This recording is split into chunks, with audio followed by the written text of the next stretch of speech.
Science of class 9th chapter 2 part 4 page number 23, 24 and 25।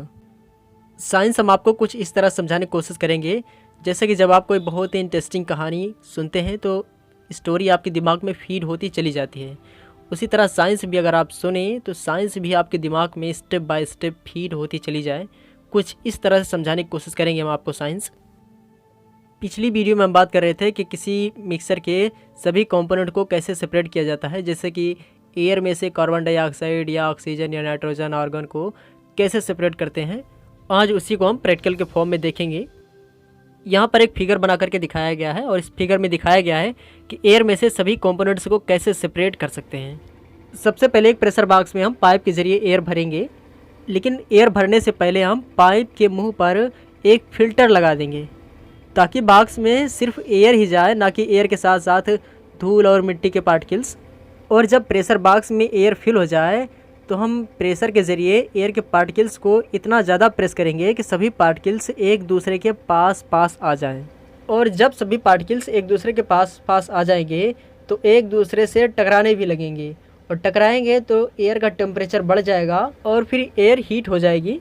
और फिर air को ठंडा करने के लिए पाइप के ज़रिए किसी दूसरे बॉक्स में ले जाएंगे और फिर उस बॉक्स में हम एयर को ठंडा करेंगे, लेकिन प्रेशर को कम नहीं करेंगे, नहीं तो सभी पार्टिकल्स फिर से एक दूसरे से दूर हो जाएंगे। फिर एयर को कोल्ड बॉक्स से निकाल करके एक सेपरेटर में ले जाएंगे और सेपरेटर में पहुंचते ही कार्बन डाइऑक्साइड बाहर हो जाएगी। कार्बन डाइऑक्साइड एयर से इसलिए बाहर हो जाएगी क्योंकि कार्बन डाइऑक्साइड अब लिक्विड में कन्वर्ट हो चुकी है। लिक्विड में कन्वर्ट इसलिए हो गई क्योंकि कार्बन डाइऑक्साइड 31 डिग्री सेल्सियस पर ही लिक्विड में कन्वर्ट हो जाती है। क्योंकि हमने एयर का टेम्परेचर भी घटा दिया है, मतलब ठंडा कर दिया काफ़ी ज़्यादा, और प्रेशर भी काफ़ी ज़्यादा बढ़ा दिया हमने, इसलिए कार्बन डाइऑक्साइड अब लिक्विड में कन्वर्ट हो चुकी है। अब हम एयर को सेपरेटर से निकाल करके पाइप के ज़रिए फ्रैक्शनल डिस्टिलेशन कॉलम में ले जाएंगे, और एयर को फ्रैक्शनल डिस्टिलेशन कॉलम में ले जाने के बाद धीरे धीरे और ज़्यादा ठंडा करेंगे। और जब एयर का टेम्परेचर -183 डिग्री सेल्सियस पर पहुंचेगा तो उसमें जो ऑक्सीजन है वो लिक्विड में कन्वर्ट हो जाएगी। और जब -186 डिग्री सेल्सियस पर पहुंचेगा तब आर्गन जो है वो लिक्विड में कन्वर्ट हो जाएगी। और जब -196 डिग्री सेल्सियस पर पहुंचेगा तो नाइट्रोजन भी लिक्विड में कन्वर्ट हो जाएगी। इस तरह से करके हम एक एक करके सभी गैसेस को अलग अलग कर लेंगे और इस तरह से एयर के सभी कंपोनेंट्स सेपरेट हो जाएंगे। और अब हम बात करेंगे how can be obtain pure copper sulphate from an impure sample. सबसे पहले आप थोड़ा सा लगभग 5 ग्राम इम्प्योर कॉपर सल्फेट ले लीजिए और आप इसे थोड़े से पानी में डिज़ोल्व कर दीजिए।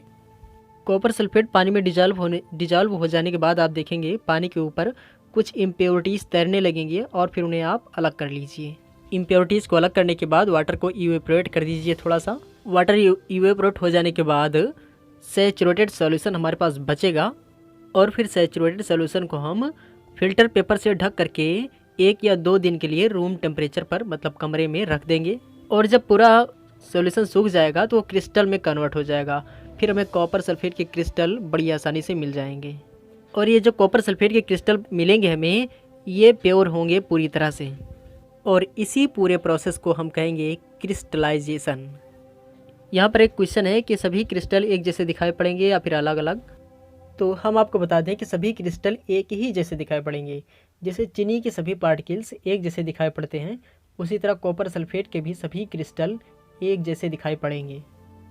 इसी तरह क्रिस्टलाइजेशन मेथड का इस्तेमाल और भी कई जगहों पर किया जाता है, जैसे कि समुद्र के पानी से नमक निकालने में, क्योंकि समुद्र में जो पानी पाया जाता है उसमें नमक घुला होता है। तो समुद्र के पानी को सबसे पहले कहीं इकट्ठा किया जाता है, फिर उसमें से जो वाटर है उसको इवेपोरेट कर दिया जाता है। और जब पूरा पानी इवेपोरेट हो जाता है तब सिर्फ साल्ट के ही क्रिस्टल दिखाई पड़ते हैं हमें। अब यहाँ पर एक क्वेश्चन बनता है कि इवेपोरेशन और क्रिस्टलाइजेशन में डिफरेंस क्या है आखिर। इवेपोरेशन के बारे में पिछले पार्ट में हमने आपको बताया था कि जो सॉल्वेंट होता है जैसे कि पानी, इसको जल्दी से हीट करके हम इवेपोरेट कर देते हैं, मतलब गैस में कन्वर्ट कर देते हैं। और फिर उसके बाद हमारे पास सिर्फ सॉल्यूट के ही पार्टिकल्स बचते हैं। और कभी कभी सॉल्यूट के पार्टिकल्स डीकम्पोज होने लगते हैं, मतलब टूट जाते हैं। लेकिन क्रिस्टलाइजेशन में ऐसा नहीं होता है। क्रिस्टलाइजेशन का प्रोसेस थोड़ा स्लो होता है और इसमें थोड़ा टाइम लगता है, इसलिए सॉल्यूट के पार्टिकल्स टूटते नहीं हैं बल्कि इकट्ठा हो जाते हैं आपस में। जैसे कि अगर हम समुद्र के पानी से नमक को निकालना चाहें तो निकाल सकते हैं वेपराइजेशन के थ्रू, लेकिन वेपराइजेशन के थ्रू निकालेंगे तो नमक के पार्टिकल्स छोटे छोटे टुकड़ों के रूप में टूट जाएंगे। लेकिन अगर हम समुद्र से नमक क्रिस्टलाइजेशन के थ्रू प्राप्त करेंगे तो नमक हमें टूटे हुए फॉर्म में नहीं प्राप्त होगा बल्कि समूचे पार्टिकल्स के रूप में हमें मिलेगा, क्योंकि क्रिस्टलाइजेशन में हम जो सॉल्वेंट होता है मतलब पानी जो होता है उसको डायरेक्टली न सुखा करके धीरे धीरे सुखाते हैं, इसलिए नमक टूटता नहीं है बल्कि हमें एक समूचे पार्टिकल्स के रूप में मिलता है। जिस तरह समुद्र से नमक निकालते हैं क्रिस्टलाइजेशन के थ्रू, उसी तरह फिटकरी के इम्प्योर सैंपल से प्योर फिटकरी भी निकालते हैं क्रिस्टलाइजेशन के थ्रू। इसी तरह क्रिस्टलाइजेशन मेथड का इस्तेमाल और भी कई जगहों पर किया जाता है जहाँ पर जैसी ज़रूरत पड़ती है। अब हम जानेंगे कि इम्प्योर वाटर को प्योर करके पीने के लायक कैसे बनाया जाता है, जो हमारे घरों में आता है पीने के लिए पानी। वाटर को सबसे पहले हम रिजर्वायर में से निकाल करके सेडिमेंटेशन टैंक में ले जाते हैं। सेडिमेंटेशन टैंक में वाटर के साथ जो बालू या मिट्टी के पार्टिकल्स मिले होते हैं वो नीचे बैठ जाते हैं। फिर वाटर को सेडिमेंटेशन टैंक से लोडिंग टैंक में ले जाएंगे ताकि लोडिंग टैंक जो मिट्टी या बालू के पार्टिकल्स हैं उनको अलग कर दे और जो वाटर बचा है उसको अलग कर दे। तो लोडिंग टैंक का सिर्फ इतना ही काम है कि बालू और मिट्टी के पार्टिकल्स को अलग कर देता है और बाकी जो वाटर बचता है उसको अलग कर देता है। और लोडिंग टैंक का एक दूसरा काम ये भी है कि अगर लोडिंग टैंक में एलम मीन्स फिटकरी अगर मिला दें तो वो पानी को जल्दी से प्योर बना देता है, मतलब उसमें जो बालू या मिट्टी के पार्टिकल्स हैं उसको जल्दी से अलग कर देता है। लोडिंग टैंक के बाद वाटर जो है फिल्ट्रेशन टैंक में जाता है और फिल्ट्रेशन टैंक में वाटर में जो कोर्स ग्रेवल के पार्टिकल्स होते हैं वो सबसे नीचे बैठ जाते हैं और उसके ऊपर ग्रेवल के पार्टिकल्स और फिर उसके ऊपर फाइन सैंड और फिर सबसे ऊपर वाटर होता है। और इस तरह फिल्ट्रेशन टैंक में लगभग 4 लेयर्स बन जाती हैं और फिर सबसे ऊपर वाली लेयर मीन्स वाटर को निकाल करके क्लोरीनेशन टैंक में ले जाते हैं। क्लोरीनेशन टैंक में क्लोरीन गैस वाटर में जो बैक्टीरिया होते हैं उनको मार देती है और फिर वाटर प्योर हो जाता है और फिर वाटर को हम पीने के लिए इस्तेमाल कर सकते हैं। और अब हम आपसे एक क्वेश्चन पूछते हैं, how will you separate a mixer containing kerosene and petrol.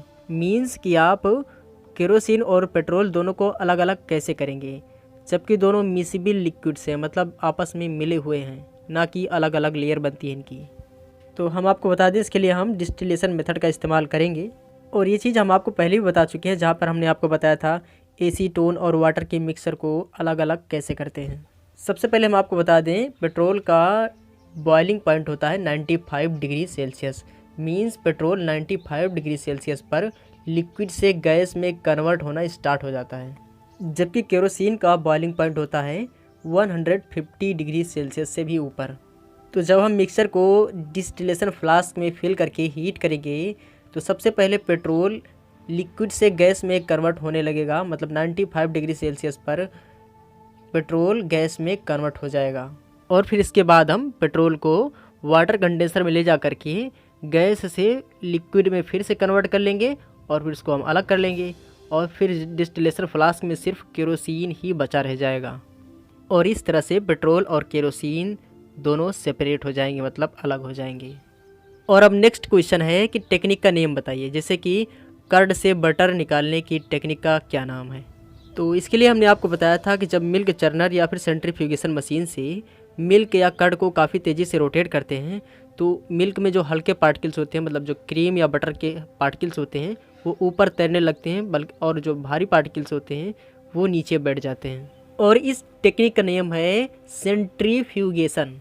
और अब नेक्स्ट क्वेश्चन है कि सी वाटर से सॉल्ट निकालने की टेक्निक का क्या नाम है। और ये चीज़ हम आपको पहले बता चुके हैं कि इसके लिए आप वेपराइजेशन टेक्निक या फिर क्रिस्टलाइजेशन टेक्निक दोनों में से कोई भी एक टेक्निक का इस्तेमाल कर सकते हैं। और अब लास्ट क्वेश्चन है कि कैम्फर और साल्ट के मिक्सर में से दोनों को सेपरेट करने की टेक्निक का क्या नाम है। तो इस टेक्निक का नाम हम आपको बता देते हैं। इस टेक्निक का नाम है सब्लिमेशन, क्योंकि हम आपको पहले बता चुके हैं जब हम कैम्फर को हीट करते हैं तो ये डायरेक्टली सॉलिड से गैस में कन्वर्ट हो जाता है, ना कि सॉलिड से लिक्विड में। तो जब हम कैम्फर और सॉल्ट के मिक्सर को हीट करेंगे तो कैम्फर डायरेक्टली सॉलिड से गैस में कन्वर्ट हो जाएगा और फिर इस तरह से दोनों सेपरेट हो जाएंगे। और अब नेक्स्ट क्वेश्चन है कि what type of mixtures are separated by the technique of crystallisation. Crystallisation technique में हम इम्प्योरिटीज़ को बाहर निकाल करके प्योर क्रिस्टल को हम अलग कर लेते हैं। जैसे कि सी वाटर से हम साल्ट को अलग कर लेते हैं, या फिर इम्प्योर फिटकरी में से हम प्योर फिटकरी को अलग कर लेते हैं। और अब हम बात करेंगे फिजिकल और केमिकल चेंजेस के बारे में कि किसी मैटर की फिजिकल प्रॉपर्टी क्या होती है और केमिकल प्रॉपर्टी क्या होती है, दोनों में डिफरेंस क्या है। प्रीवियस चैप्टर में हम किसी मैटर के फिजिकल प्रॉपर्टी के बारे में थोड़ा बहुत देख चुके हैं, लेकिन अब हम थोड़ा सा डिटेल में देखेंगे। जैसे कि जब हम बात करते हैं किसी मैटर के कलर के बारे में, या बॉइलिंग पॉइंट, या मेल्टिंग पॉइंट, या हार्डनेस, या फिर रिजिडिटी, जब इन सब चीज़ों के बारे में बात करते हैं तो इन सब चीज़ों को कहेंगे उस मैटर की फिजिकल प्रॉपर्टीज़। जैसे कि अगर हम कहें कि वाटर की जो बॉइलिंग पॉइंट है वो है 100 डिग्री सेल्सियस, तो जो 100 डिग्री सेल्सियस बॉइलिंग पॉइंट है वाटर का, ये भी एक वाटर की फिजिकल प्रॉपर्टी है। जैसे कि अगर हम कहें कि वाटर की डेंसिटी बहुत कम है, तो डेंसिटी भी एक फिजिकल प्रॉपर्टी है वाटर की।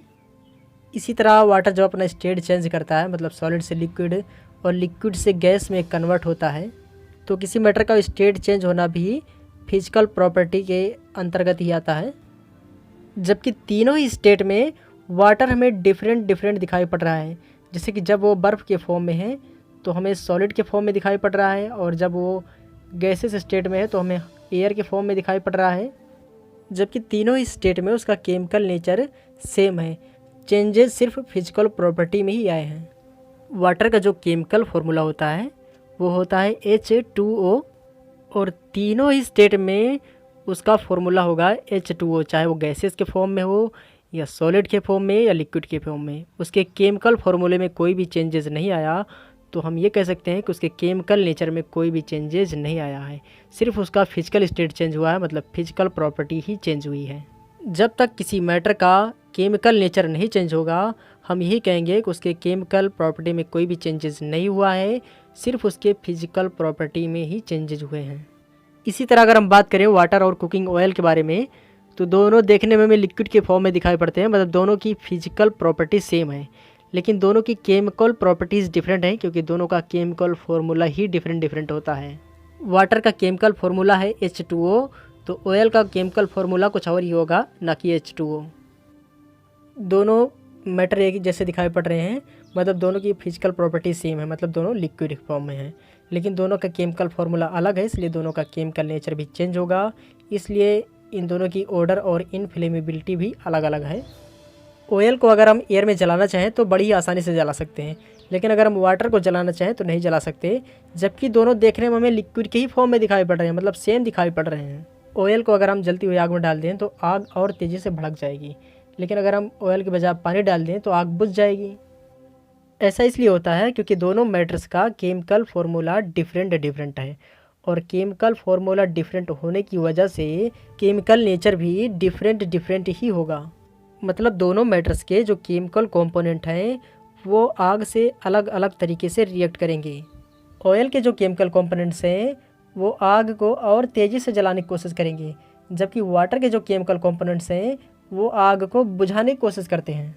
और वाटर का केमिकल कंपोनेंट्स है H2O, और H2O आग से इस तरह से रिएक्ट करता है कि वो आग को धीरे धीरे बुझाने की कोशिश करने लगता है। और केमिकल कंपोनेंट्स के इसी रिएक्शन को हम कहते हैं केमिकल रिएक्शन। और जब किसी मैटर के केमिकल कंपोनेंट्स में चेंजेज आ जाएं तो हम कहेंगे कि उसके केमिकल नेचर में चेंजेज आ गए हैं, मतलब केमिकल प्रॉपर्टी चेंज हो गई है। इसी तरह एक एग्जांपल हम आपको और दिखाते हैं। जब हम कैंडल को जलाते हैं तो उसके केमिकल नेचर और फिजिकल नेचर दोनों एक साथ चेंज हो जाते हैं। जब हम कैंडल को जलाते हैं तो जलाने से पहले कैंडल हमें सॉलिड के फॉर्म में दिखाई पड़ती है, लेकिन जलाने के बाद कैंडल का ज़्यादातर पोर्शन जो है गैस में कन्वर्ट हो जाता है, और बहुत थोड़ा सा ही पोर्शन सिर्फ लिक्विड के फॉर्म में दिखाई पड़ता है, जो कि थोड़ी देर बाद फिर से सॉलिड में कन्वर्ट हो जाता है। मतलब ये हुआ कि कैंडल का फिजिकल नेचर चेंज हो गया, मतलब फिजिकल प्रॉपर्टी चेंज हो गई, सॉलिड से गैस में कन्वर्ट हो गई।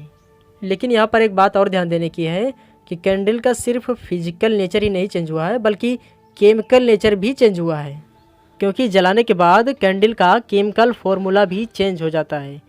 कैंडल का केमिकल फॉर्मूला अब वो नहीं रह गया जो जलाने से पहले था, क्योंकि कैंडल ने सिर्फ अपना स्टेट ही नहीं चेंज किया है, मतलब सॉलिड से गैस में ही नहीं चेंज हुआ है, बल्कि उसने अपना केमिकल फॉर्मूला भी चेंज कर लिया है। और यहाँ पर अब हम आपसे कुछ क्वेश्चन पूछेंगे केमिकल नेचर और फिजिकल नेचर से रिलेटेड। पहला क्वेश्चन है कि अगर आप पेड़ को काट देते हैं तो उसका कौन सा स्टेट चेंज होगा, फिजिकल स्टेट या फिर केमिकल स्टेट। पेड़ को काट देने के बाद लकड़ी का केमिकल फार्मूला नहीं बदल जाएगा। पेड़ को काटने से पहले जो लकड़ी का केमिकल फार्मूला था वो अभी भी रहेगा काटने के बाद भी। तो इससे ये बात साबित होती है यहाँ पर कि यहाँ पर कोई भी केमिकल चेंजेज नहीं हुआ है। लेकिन लकड़ी का फिजिकल चेंज ज़रूर हुआ है, क्योंकि काटने से पहले लकड़ी एक पेड़ के रूप में दिखाई पड़ रही थी, लेकिन काटने के बाद वो किसी और डिज़ाइन के रूप में हमें दिखाई पड़ेगी। इसी तरह यहाँ पर एक दूसरा क्वेश्चन है कि जब हम बटर को पैन में रख करके गर्म करते हैं तो वो सॉलिड से लिक्विड में कन्वर्ट हो जाता है। तो यहाँ पर जो चेंज हो रहा है वो फिजिकल चेंज हो रहा है, ना कि केमिकल, क्योंकि केमिकल फॉर्मूला में कोई भी चेंजेस नहीं आएगा, सिर्फ उसके फिजिकल स्टेट में चेंज आ रहा है।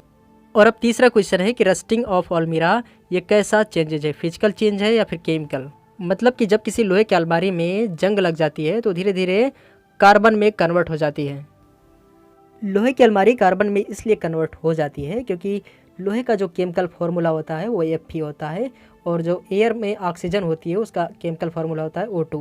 तो FeO2 से रिएक्शन कर जाता है और धीरे धीरे लोहे को गला देता है, और इस तरह से हुए चेंजेस को हम बोलेंगे केमिकल चेंजेज। और अब नेक्स्ट क्वेश्चन है boiling of water to form steam. मतलब वाटर को गर्म करके भाप में कन्वर्ट कर देना फिजिकल चेंज है या फिर केमिकल। तो हम आपको बता दें वाटर का जो केमिकल फार्मूला होता है वो होता है H2O, और गर्म करके जो भाप बनती है भाप का भी केमिकल फार्मूला होता है H2O। तो दोनों का केमिकल फार्मूला सेम है, सिर्फ स्टेट में चेंजिंग आई है, इसलिए यहाँ पर एक फिजिकल चेंज है ना कि केमिकल। और अब नेक्स्ट क्वेश्चन है passing of electric current through water and the water breaking down into hydrogen and oxygen gases.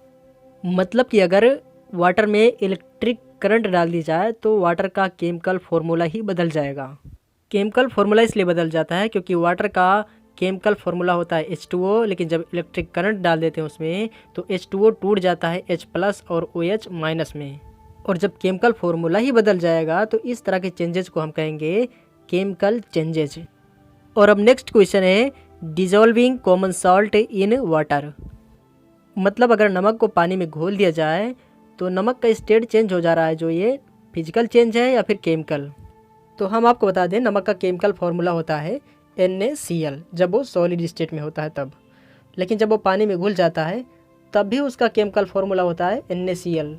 फ़र्क सिर्फ इतना है कि जब सॉलिड स्टेट में था नमक तब वो ढेर सारे छोटे छोटे NaCl से मिलकर के बना हुआ था, लेकिन जब वो पानी में घुल गया तो वो ढेर सारे छोटे छोटे NaCl में टूट गया है, इसलिए उसका केवल फिजिकल चेंज हुआ है ना कि केमिकल। लेकिन अगर ये जो छोटे छोटे पार्टिकल्स हैं NaCl ये भी अगर टूट जाएं तब होगा केमिकल चेंजेज, लेकिन ये जब तक नहीं टूटते तब तक कोई भी केमिकल चेंजेज नहीं होगा। और अब नेक्स्ट क्वेश्चन है making a fruit salad with raw fruits. तो ये भी एक फिजिकल चेंज है ना कि केमिकल चेंज, क्योंकि सभी बड़े बड़े फलों को छोटे छोटे टुकड़ों में काट करके आपस में आप मिला देते हैं, इससे उनके फिजिकल प्रॉपर्टी में चेंजेज होता है ना कि केमिकल फार्मूले में। क्योंकि पहले बड़े दिखाई पड़ रहे थे, अब छोटे छोटे टुकड़ों के रूप में दिखाई पड़ रहे हैं, लेकिन केमिकल फार्मूले में कोई भी चेंजेज नहीं आया है, इसलिए केमिकल चेंजेज नहीं हुआ है, सिर्फ फिजिकल चेंज ही हुआ है। और अब नेक्स्ट क्वेश्चन है burning of paper and would. लकड़ी या वुड को जलाने पर कौन सा चेंजेज होता है, फिजिकल चेंज या फिर केमिकल चेंज। तो यहाँ पर हम आपको बता दें ये एक केमिकल चेंज है ना कि फिजिकल चेंज, क्योंकि जलाने के बाद लकड़ी या कागज़ का केमिकल फार्मूला ही चेंज हो जाता है। क्योंकि लकड़ी या कागज़ के जो छोटे छोटे पार्टिकल्स मीन्स जो एलिमेंट होते हैं ये हवा के ऑक्सीजन के साथ रिएक्शन करके कार्बन डाइऑक्साइड या इसके साथ साथ और भी कई अन्य सारी गैसें बना डालते हैं, जिसकी वजह से इनका केमिकल फार्मूला चेंज हो चुका है, और इसे कहेंगे केमिकल चेंजेज। और अब नेक्स्ट क्वेश्चन है try segregating the things around you as pure substances और मिक्सचर्स। मतलब कि आपको ये बताना है कि आपके आसपास कौन कौन सी चीज़ें प्योर सब्सटेंसेस हैं और कौन कौन सी मिक्सचर्स। प्योर सब्सटेंसेस जैसे कि वाटर, साल्ट एंड शुगर, ये सभी प्योर सब्सटेंसेस हैं। जैसे कि पानी का केमिकल फार्मूला होता है H2O, और अगर आपके पास एक गिलास पानी है तो उसमें सिर्फ H2O के ही पार्टिकल्स होंगे, तब वो कहलाएगा प्योर सब्सटेंस। लेकिन अगर पानी के साथ बालू, कंकड़, मिट्टी वगैरह मिले हैं तो वो प्योर सब्सटेंस नहीं कहलाएगा, फिर वो मिक्सचर कहलाएगा। और मिक्सचर जैसे कि मिल्क हो गया या फिर एयर हो गई या फिर समुद्र का पानी हो गया, इस तरह की चीज़ें कहलाएंगी मिक्सचर। और मिक्सचर का कोई फिक्स केमिकल फार्मूला नहीं होता। जैसे कि समुद्र का पानी या फिर एयर या फिर मिल्क, इनका कोई एक केमिकल फार्मूला नहीं है, क्योंकि इनमें ढेर सारे प्योर सब्सटेंसेस आपस में मिले हुए हैं। जैसे कि समुद्र के पानी में नमक मिला हुआ है, पानी भी मिला हुआ है, इसी तरह उसमें और भी बहुत सारी चीज़ें मिली होती हैं, इसलिए वो एक मिक्सर है, ना कि प्योर सब्सटेंस। इसी तरह एयर में भी ढेर सारी एयर मिली होती है, जैसे कि oxygen, carbon dioxide, nitrogen, argon, तो इसलिए वो भी एक प्योर सब्सटेंस नहीं है बल्कि मिक्सर है। इसी तरह मिल्क में भी फैट, प्रोटीन, वाटर और भी बहुत सारी चीज़ें मिली होती हैं, इसलिए ये भी एक मिक्सर है, ना कि प्योर सब्सटेंस। अब हम बात करेंगे what are the types of pure substances.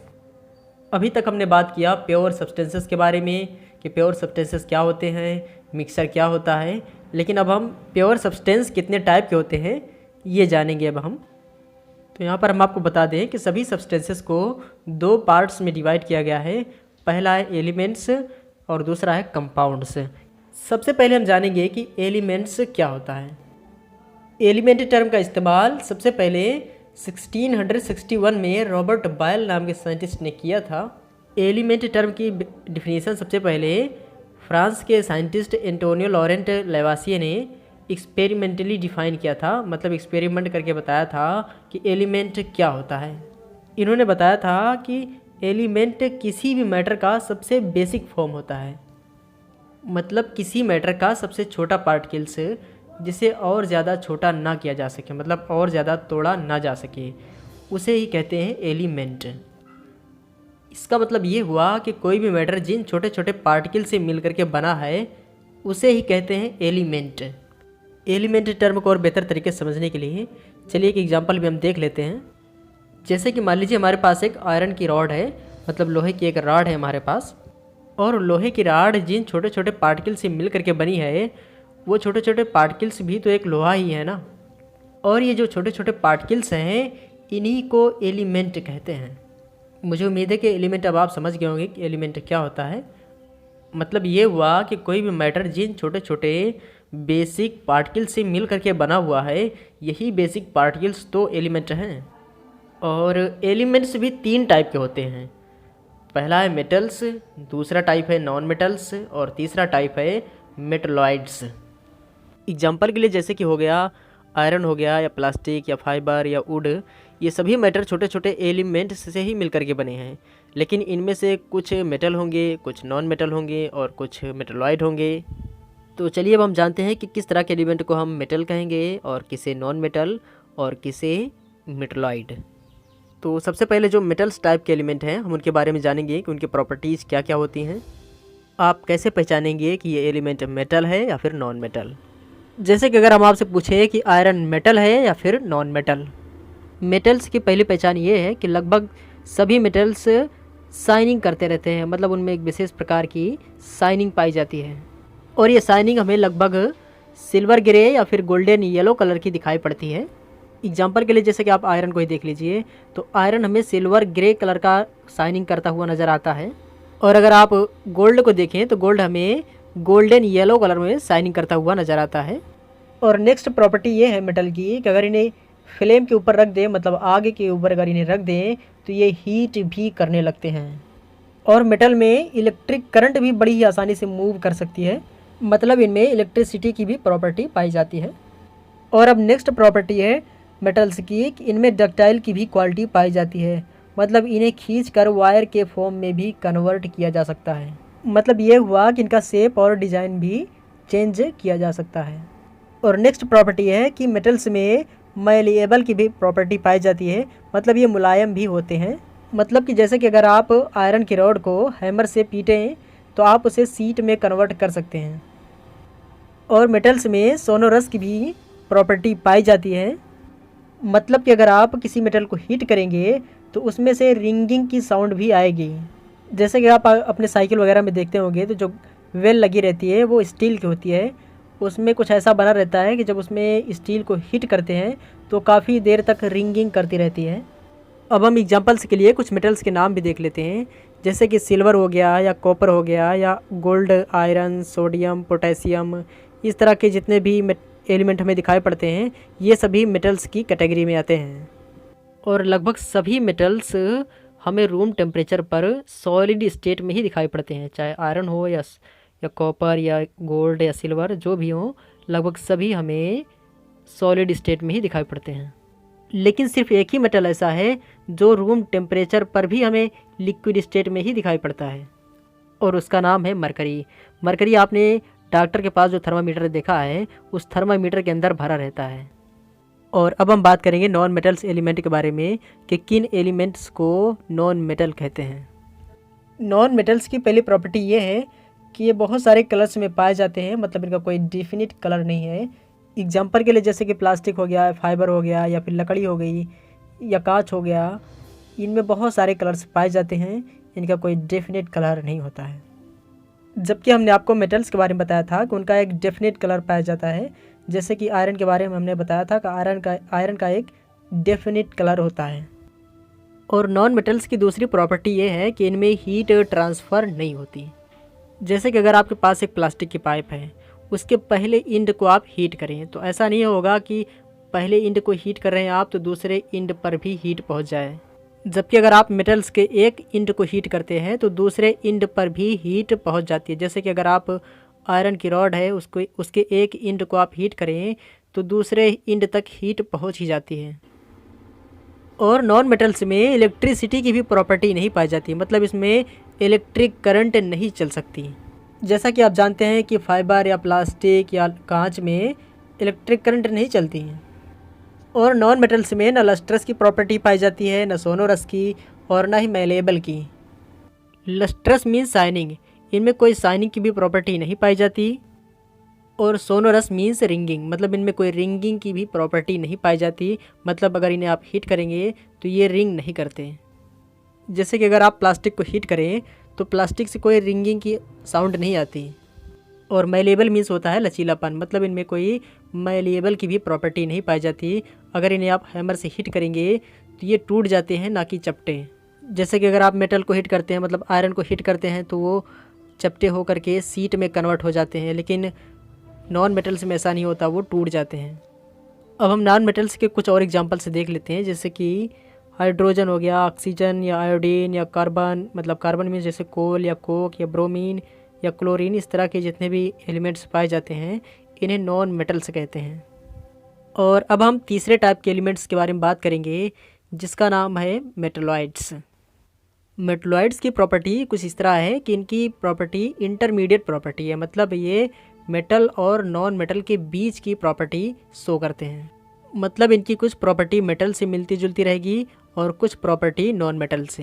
Example के लिए जैसे कि बोरान, सिलिकॉन, जर्मेनियम एट्सेट्रा। चलिए अब हम ये जानते हैं कि अभी तक साइंटिस्ट्स ने लगभग कितने सारे एलिमेंट्स डिस्कवर कर लिए हैं। तो हम आपको बता देते हैं कि अभी तक साइंटिस्ट्स ने लगभग 118 एलिमेंट्स डिस्कवर कर लिए हैं, जिनमें से 92 एलिमेंट्स तो नेचुरली पाए जाते हैं, जबकि बाकी बचे हुए एलिमेंट्स साइंटिस्ट्स के द्वारा बनाए गए हैं। और दूसरी बात यह है कि ज़्यादातर एलिमेंट्स रूम टेम्परेचर पर सॉलिड स्टेट में पाए जाते हैं। सिर्फ 11 एलिमेंट्स ही ऐसे हैं जो रूम टेम्परेचर पर गैसियस स्टेट में पाए जाते हैं। और सिर्फ 2 ही एलिमेंट्स ऐसे हैं जो रूम टेम्परेचर पर लिक्विड स्टेट में पाए जाते हैं। पहला है मरकरी और दूसरा है ब्रोमीन। गैलियम और सीजियम 2 ऐसे एलिमेंट हैं जो कि रूम टेम्परेचर पर तो सॉलिड स्टेट में पाए जाते हैं, बट अगर इनका टेम्परेचर थोड़ा सा ही रूम टेम्परेचर से बढ़ा दिया जाए ज़्यादा तो ये तुरंत लिक्विड स्टेट में कन्वर्ट हो जाते हैं। अब हम बात करेंगे कंपाउंड्स के बारे में कि कंपाउंड्स क्या है, कंपाउंड्स किसे कहते हैं।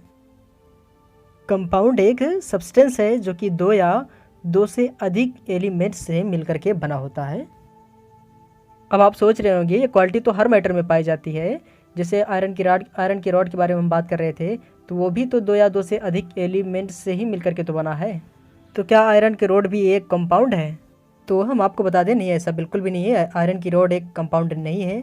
जबकि हमने आपको बताया था कि कोई भी मैटर या सब्सटेंस ढेर सारे छोटे छोटे एलिमेंट्स से मिलकर के ही बना होता है। और अभी हमने आपको बताया कि कंपाउंड्स भी दो या दो से अधिक एलिमेंट्स से मिलकर के ही बने होते हैं। तो आखिर इन दोनों में डिफरेंस क्या है? तो हम आपको बता देते हैं कि कंपाउंड्स में जो एलिमेंट्स आपस में एक दूसरे से कंबाइंड रहते हैं, ये केमिकली कंबाइंड रहते हैं एक दूसरे से, और इन एलिमेंट्स को आसानी से अलग नहीं किया जा सकता। इनके एलिमेंट्स आपस में तब तक कंबाइंड रहते हैं जब तक इनके बीच कोई केमिकल रिएक्शन नहीं की होती, तब तक ये एक दूसरे से अलग नहीं होते। और इनमें एक डिफरेंस ये भी होता है कि इनमें जो दो या दो से अधिक एलिमेंट्स आपस में कंबाइंड रहते हैं, कोई ज़रूरी नहीं है कि दोनों एलिमेंट्स सेम हों।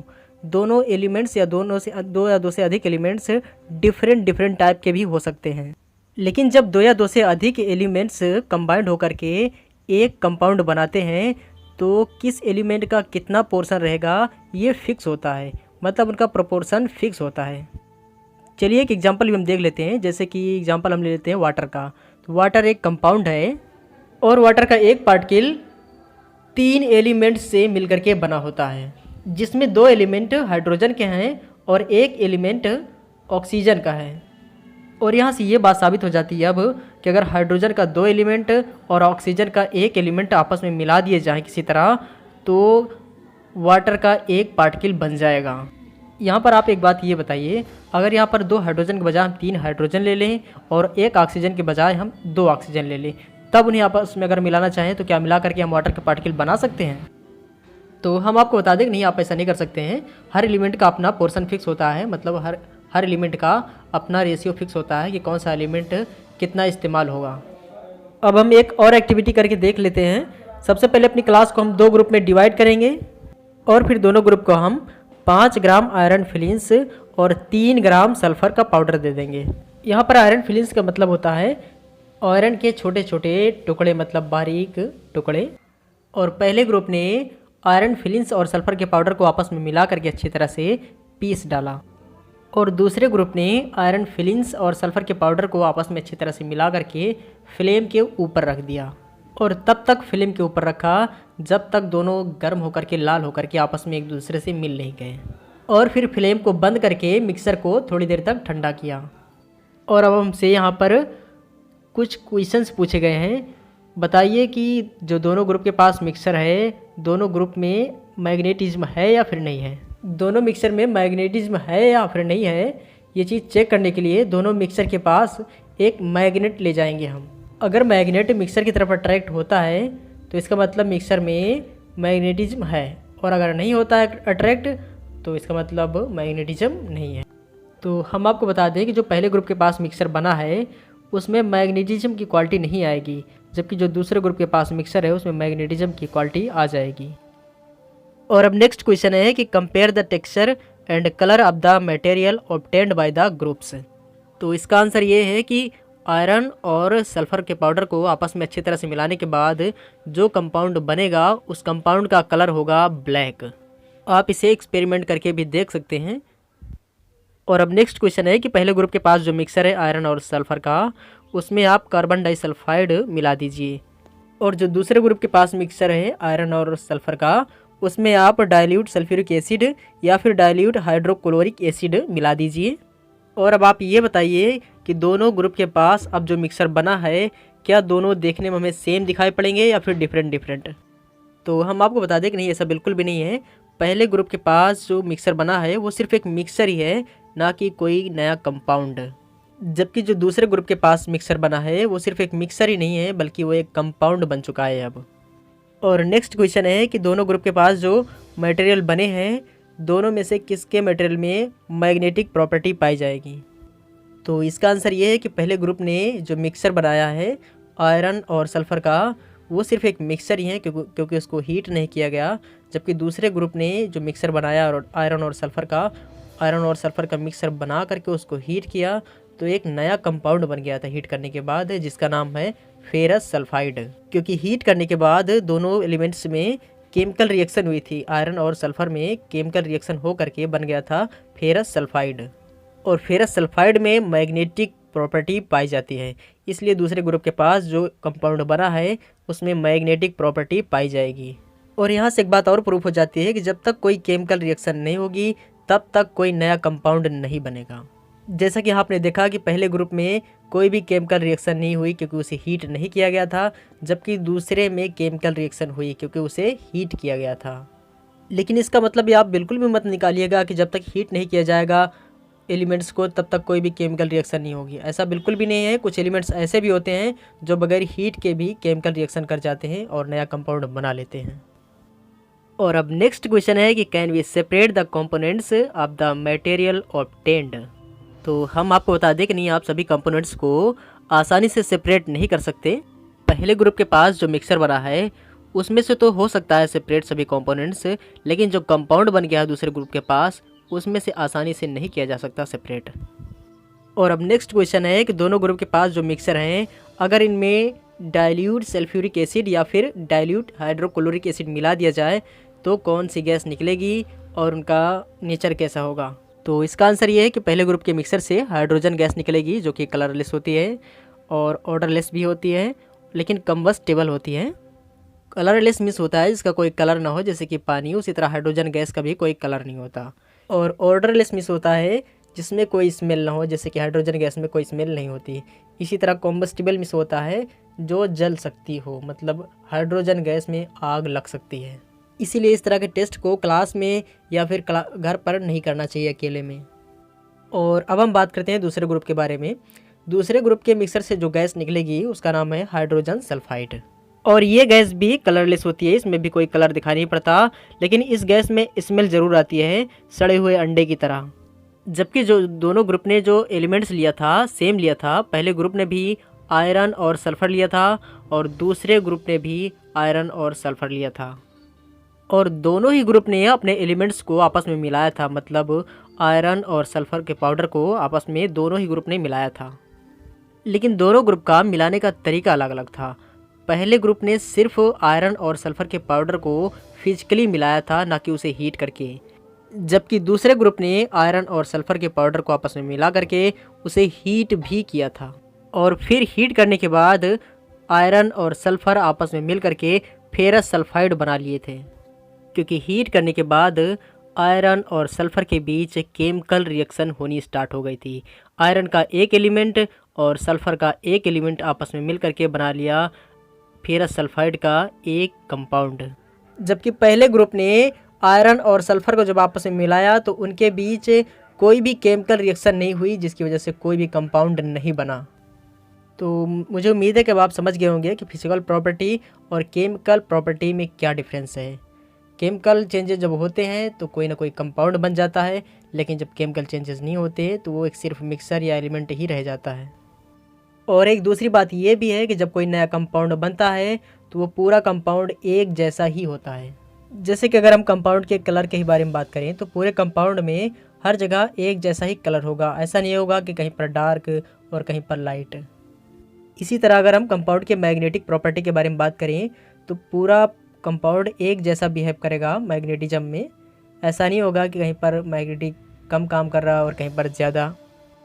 और पूरे कंपाउंड में एलिमेंट्स का डिस्ट्रीब्यूशन भी हर जगह सेम होता है।